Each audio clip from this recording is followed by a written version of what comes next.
আসসালামু আলাইকুম। আজকে দেখাবো কিভাবে এমটিবি এটিএম বুথ থেকে টাকা উঠাতে হয়। যারা নতুন কখনো টাকা উঠান নাই তারা ওই ভিডিওটি দেখলে আজকে থেকে টাকা উঠাতে পারবেন। তো চলুন মূল ভিডিওতে চলে যাওয়া যাক। তো আমরা এটিএম বুথে প্রবেশ করলাম। প্রথমত আপনার কার্ডটি স্লটে প্রবেশ করতে হবে। অবশ্যই আপনার কার্ডের ফ্রন্ট সাইডটি সামনে থাকতে হবে। আমি আমার কার্ডটি স্লটে প্রবেশ করিয়ে দিলাম। কার্ড প্রবেশ করার পরে কিছুক্ষণ আপনাকে ওয়েটিংয়ে রাখবে। একটু পর দেখতে পারবেন আপনার এখানে পিন যাবে। সো আপনার এখানে কার্ডের 4 সংখ্যার পিনটি এখানে নিচে টাইপ করে বসিয়ে দিবেন। আমি আমার কার্ডের পিন নাম্বারটা বসিয়ে দিচ্ছি। এরপরে দেখতে পারবেন যে ক্যাশ উইথড্র আর বাংলায় লেখা আছে নগদ উত্তোলন, এটার মধ্যে ক্লিক করে দিবেন। এরপরে আপনি কত টাকা উঠাইতে চাচ্ছেন এখানে অপশন আছে। আমি যদি 1000 টাকা উঠাবো তাই 1000 টাকা ক্লিক করে দিব।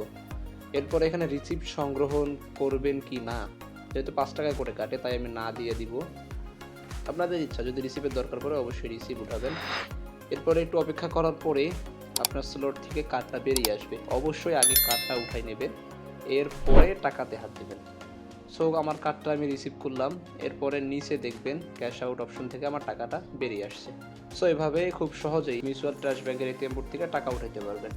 ভিডিওটি কেমন লাগলো অবশ্যই কমেন্ট করে জানাবেন। আর ভিডিও থেকে একটু উপকার হয়ে থাকলে লাইক, কমেন্ট, সাবস্ক্রাইব অবশ্যই করবেন। ধন্যবাদ।